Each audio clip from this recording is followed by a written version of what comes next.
আসসালামু আলাইকুম, আমি সুমন মোল্লা। আমি আসছি হচ্ছে আপনাদের মাঝে হোন্ডা জেনারেটর 2500 মডেলের যে যে যন্ত্রাংশ আছে সেইগুলা বেসিক ধারণা দেওয়ার জন্য। এর ভিতরে আছে আমাদের ট্যাঙ্কি। ট্যাঙ্কির ভিতরে আমরা বেসিক্যালি সবসময়ের জন্য হয় পেট্রোল কিংবা অকটেন ইউজ করি।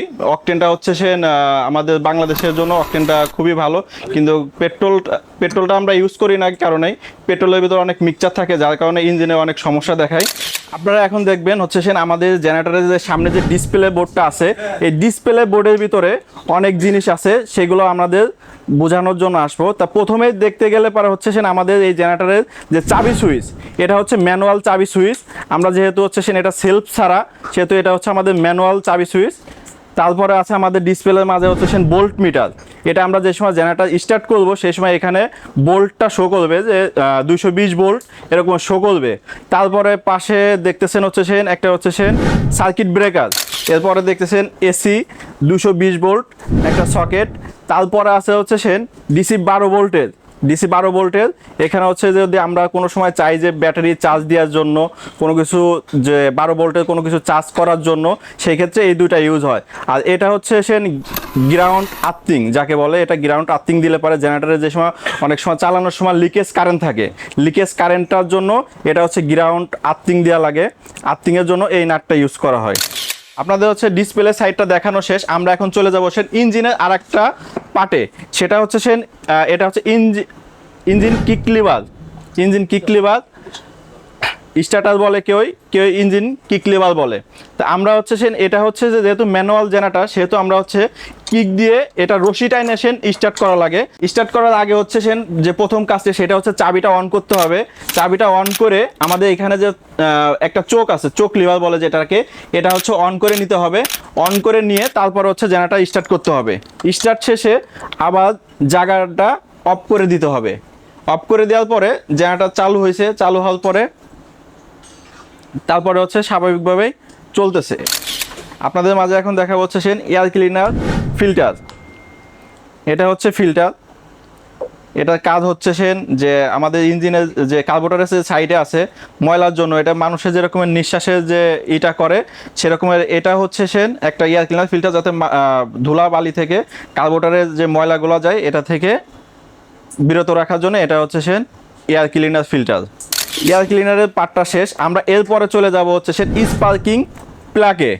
স্পার্কিং প্লাগটা হচ্ছে ইঞ্জিনের আরেকটা অংশ। এটা হচ্ছে স্টার্টের জন্য কাজ করে। আর এটাই হচ্ছে আমাদের যেগুলো মার্কেটে কিনতে পাওয়া যায়, এটা হচ্ছে এনজিকে ব্র্যান্ডের স্পার্কিং প্লাগ পাওয়া যায়, এবং অন্য ব্র্যান্ডেরও পাওয়া যায়। তা সবচেয়ে ভালোর ভিতরে এনজিকেটাই হয়। আপনাদের মাঝে আরেকটা ইম্পর্টেন্ট যে জিনিসটা দেখাবো সেটা হচ্ছে কার্বোরেটর। এটা হচ্ছে কার্বোরেটর। এটা হচ্ছে কার্বোরেটরের যে সেটা হচ্ছে যে কি কাজ করে। কাজ করার ভিতরে তেল কিভাবে যায়, তেলের পাইপ হচ্ছে এটা হচ্ছে চোক লিভার, ম্যানুয়াল চোক লিভার। এটা হচ্ছে অ্যাক্সেলেটর লিভার বলে, ঠিক আছে। আর এগুলাই সাধারণত কার্বোরেটরের পরে যেটা দেখতেছেন এটা হচ্ছে ট্যাপিড কাভার। এই কাভারের ভিতরে দেখবেন এর ভিতরে আছে হচ্ছে রোকার এবং ভ্যালভ। এটা হচ্ছে ইঞ্জিনের আরেকটা পার্ট, ঠিক আছে। এর ভিতরে আছে হচ্ছে রোকার এবং আছে ভ্যালভ অয়েল সিল। এটা হচ্ছে যে কম্প্রেসার যে তৈরি করে সেই কম্প্রেসারের যে জায়গাটা, এবং ইঞ্জিনে যে ট্যাপিড অ্যাডজাস্ট করে সেটার মূল কাজের ট্যাপিড বাটি এটাই বলে, ঠিক আছে। এখান থেকে হচ্ছে বায়ু দূষিত যে গ্যাসটা হয় সেটা হচ্ছে এই দিক দিয়ে ম্যানুয়ালিভাবে এটা এয়ার ক্লিনার বক্সে চলে যায়, যাতে পরিবেশকে দূষিত না করে। এটার জন্য হচ্ছে এটা হচ্ছে ম্যানুয়াল একটা পাইপ দিয়ে এই ইঞ্জিনের গ্যাসটাকে বের করার জন্য দিয়ে দিচ্ছে। ট্যাপিড বক্স শেষ, আমরা এখন আর একটা বিষয় নিয়ে কথা বলবো, সেটা হচ্ছে ইঞ্জিনের সাইলেন্সার। সাইলেন্সারের কাজটা কি? সাইলেন্সারটা ইঞ্জিনে যে ওভার যে সাউন্ডটা, এটা হচ্ছে কন্ট্রোল করার জন্য যে আমরা সাইলেন্সারটা লাগানো হয়।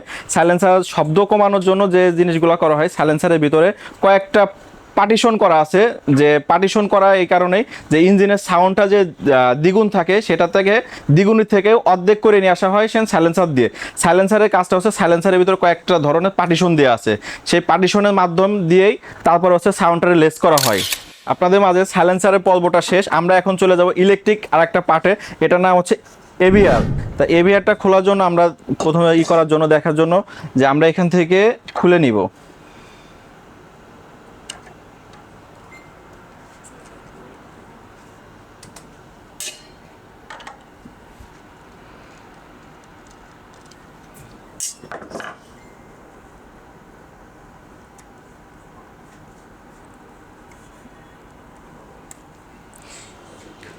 এটা হচ্ছে এবিআর বলে, কেউ হচ্ছে সে ভোল্টেজ রেগুলেটর বলে এবং এবিআর বলে।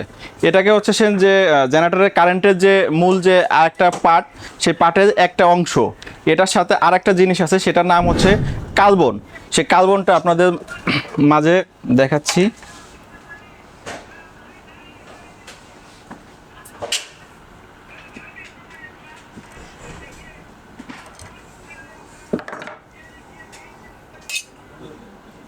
এই এবিআর এর সাথে আরেকটা পার্ট থাকে, সেটা হচ্ছে এটা কার্বন। কার্বনটা হচ্ছে রুটারের সাথে লাগানো থাকে, রুটার থেকে তারপরে এখানে আছে যে প্লাস এবং মাইনাস আছে। তো এই প্লাস মাইনাসে হচ্ছে এই এবিআরটা লাগানো হয়। এখানে প্লাস মাইনাস যদি উলট পালট হয়ে যায় তাহলে পরে হচ্ছে এবিআর এর কাজ করবে না, ঠিক আছে। পরে কাজ যদি না করে তাহলে হচ্ছে জিনিসটা লাইনটা আবার পরবর্তীতে ঘুরাই দিয়ে তারপরে জিনিসটা আমরা চেক করব। আমরা যদি এবিআর এর পরে চলে আসি, এটা হচ্ছে রোটার। রোটার আর এটা হচ্ছে ফিল্ড কয়েল। মূল দুইটা পার্ট, পার্ট বলতে দুইটা অংশ। এখান থেকেই মূলত কারেন্টটা আমাদের তৈরি হয়। আজকের ভিডিও এখানেই শেষ। আসসালামু আলাইকুম।